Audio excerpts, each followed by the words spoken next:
Hola, ¿cómo les va? Un gusto estar con ustedes. Bienvenidos a un nuevo programa de Una Hora para mí. Soy Nelson Toledo y vamos a ver una técnica múltiple con figura humana. Vamos a trabajar con la figura humana de a grupo y teniendo en cuenta las proporciones que eso significa, pensando en que la figura humana debemos quitarle el estatismo, tratar de que sea dinámico, de que sea una forma suelta y sobre todo que transmita movimiento. Las proporciones, tratar de crear una cierta atmósfera y sobre todo esto de la mirada, esto de la cara como protagonista en la figura humana. De por sí la figura humana es, digamos, compleja, o sea, hay que tratar de ejercitar mucho, si es posible con modelo natural o con buenas fotografías, tratar de documentarnos y saber ver, saber observar, tener ese ojo de artista que tanto insisto ante mis alumnos y que es importante que nosotros lo tengamos en cuenta. Fíjense en que hay características claves para tratar de lograr ese dinamismo en nuestra composición con figura humana, que es la rotación, la torsión, la flexión, traslación. Eso sumado a un fondo, a un entorno, logramos algo que sea dinámico, algo que sea sobre todo creíble, ¿no? que de eso se trata. Tengamos en cuenta también de que es importante tener presente esto de las proporciones, tal vez de una manera estática, para después nosotros lograr esta dinámica de la figura humana con estos puntos que yo les mencioné, esto de rotación, traslación, flexión. Es decir, si nosotros vemos la figura humana de frente, caso puntual, el trabajo que nosotros tenemos a la derecha, fíjense en que si yo tomo la unidad de proporción que sería la cabeza, esa cabeza trasladada por el eje central nos tiene que dar determinada cantidad de cabezas para que sea proporcional, es decir, un canon de proporción griego, ¿no? Que estaremos hablando entre unas 7 cabezas y media. Es decir, tomo una unidad de proporción que sería la cabeza, esa cabeza la traslado 1, 2, 3 veces entre pierna. Las otras 3 veces y media a 4, está permitido eso, el resto que serían las piernas. Es decir, el muslo y las otras 2 restantes, rodilla, talón. A su vez, en la figura humana femenina tenemos el ancho de la cabeza para las proporciones del tórax, es decir, ancho de cabeza incluyendo las orejas, 2 anchos de cabeza nos van a determinar la proporción de los hombros. 1,5 a 1 la cintura y 1,5 un poco más las caderas. Es decir, proporciones de la cabeza como unidad de proporción precisamente, tanto de alto como de ancho, trasladada por un eje, nos van a ir dando las proporciones aproximadas, un patrón para que nosotros lo tengamos en cuenta. Cuando hay ya una rotación, en el caso de la figura humana que nosotros tenemos a nuestra izquierda, ya previamente nosotros tenemos que tener muy claro y muy incorporado estas proporciones que analizamos antes. Es decir, con la rotación se nos complica esto ya de las proporciones de cabeza, yo la tengo que tener muy claro, muy incorporado para ser posible la proporción con rotación. Cuando estamos hablando también de traslación, esto de los pies despegados del piso, tener en cuenta que la sombra se aleja, esto de las sombras proyectadas en nuestros volúmenes, que también participa esto de la figura humana, por supuesto, es como que asienta la forma, asienta sobre un plano de apoyo, o sea que va a ser importante. Y a su vez todo el trabajo que nosotros podamos tener en cuenta cuando hay un foco de luz, con las sombras propias. Si es necesario, en la figura humana que tanta historia tiene en la representación artística, tengamos en cuenta que eso ya viene desde prácticamente los inicios del arte, si es necesario, les comentaba, que va a ser importante tener en cuenta y destacar o hacer ver algunas características anatómicas, es decir, huesos como las clavículas, si hay una rotación de la cabeza, el músculo que participa activamente para que eso se produzca. Es decir, no hacer un estudio anatómico profundo, pero sí es necesario lo básico para no omitir, digamos, estas características, ya sea óseas o muscular, que son muy importantes y que son sobre todo visibles. Bien, entonces, tengamos en cuenta de que para la figura humana es muy importante la práctica, es muy importante esto de a lo mejor inicialmente trabajar con buenas fotografías y a medida que podamos ir incorporando el modelo vivo que podemos trabajar con algún allegado, algún amigo, alguien que se preste para nosotros poder trabajar en directo, en vivo, de distintos ángulos, de distintos puntos de vista, muchos bocetos, mucho trabajo para llegar a la figura humana.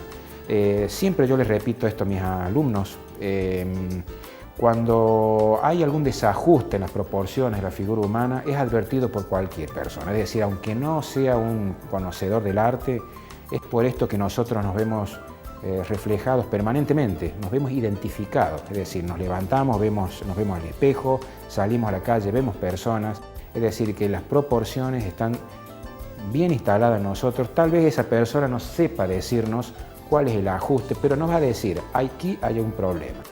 O sea, muy exigente entonces en la práctica previa, mucho boceto, mucho trabajo. Como yo digo, la figura humana es sacrificio de práctica. Es decir, nosotros siendo constantes y con mucha práctica podemos llegar a tener un trabajo que sea sobre todo único, que sea trascendente, que sea creíble, que sea proporcional, o sea un trabajo que sea buen trabajo plástico y que no es poca cosa llegar a eso. Nosotros vamos a trabajar con una técnica múltiple, es decir, participan varias técnicas que son compatibles entre sí. Nosotros hemos elegido en esta ocasión trabajar con la técnica de la carbonilla, que es un vegetal carbonizado, sanguínea, que es pigmentos con algunos aglutinantes, y la tiza pastel, que es sobre todo pigmento, agua destilada y una mínima cantidad de goma vegetal. Es decir, que son compatibles entre sí. Yo voy a priorizar una de las técnicas, las otras dos es como que van a acompañar, van a reforzar, van a enriquecer, pero es importante que yo elija una como la técnica dominante. Es decir, figura humana, pensemos de que es un desafío maravilloso. O sea, yo tengo acá el dibujo por cuestiones de tiempo ya planteado, con líneas básicas, y vamos a comenzar a trabajar con la carbonilla, una carbonilla que sea, digamos, una rama fina. Si es necesario, puedo hacer participar un trozo de carbonilla un poco más grueso, pero eso a medida que nos vaya pidiendo mi trabajo. Inicialmente con la carbonilla fina yo voy a tener como mayor control en el trazo y voy a concentrarme en la parte de los ojos porque serían como el protagonista. O sea, el protagonista de la figura humana, los ojos que sean, digamos, no solamente proporcional, sino que a su vez transmitan algo, ¿verdad? O sea, el ojo en la figura humana, en el ser humano, transmite hasta emociones. Y eso está interesante que nosotros lo tratemos de experimentar, tratemos de indagar para llegar a eso, porque sería enriquecer nuestro trabajo. Es decir, proporciones de la cara, la cabeza, concentrarme en eso, ¿no? O sea, yo logrando una cabeza con ojos que a mí me satisfagan, el resto es como que acompaña, el resto es como que yo lo voy manejando más tranquilo, ¿no? O sea, puedo obtener una muy buena cabellera, una muy buena torso, manos, pero si mi cabeza no está creíble, no me satisface, no vamos a llegar al resultado que yo pretendo. Es decir, ojos, cabeza, detenernos si es necesario, rehacer el trabajo. Pensemos que hay grandes artistas que han tenido que trabajar sucesivas veces para llegar a un mismo resultado. Eso está bueno, o sea, con mucha práctica y saber ver los errores nos lleva al crecimiento en esta disciplina. Entonces, empezar a trabajar con lo que es la cabeza. Primero la carbonilla, porque yo decido en esta técnica múltiple que la carbonilla va a ser el protagonista. Lo que va a ser la sanguínea y la tiza pastel como que van a ir acompañando a esta técnica. Bien, una vez que yo tengo planteada la carita, empiezo a insinuarle algo de volumen con algunas sombras. También pensemos de que esta técnica la puedo manejar con mucha tranquilidad con el difuminador. El difuminador que es básicamente papel compactado. Ese difuminador me va a permitir fundir, digamos, las técnicas, tratar de lograr enriquecer, digamos, con la mezcla de colores. Lo podría hacer con los dedos si fuera necesario, pero como yo tengo un tamaño de trabajo que no me lo permite, por el tamaño de los dedos, entonces voy a recurrir al difuminador. Bien, entonces empezar a soltarnos, como siempre digo, esta técnica nos lleva a esto, ¿no? Es decir, una técnica que es fresca, una técnica que es suelta, una técnica que es espontánea y nos lleva a la soltura para lograr eso tan importante que es el gesto propio que nosotros tenemos y que no se debe perder.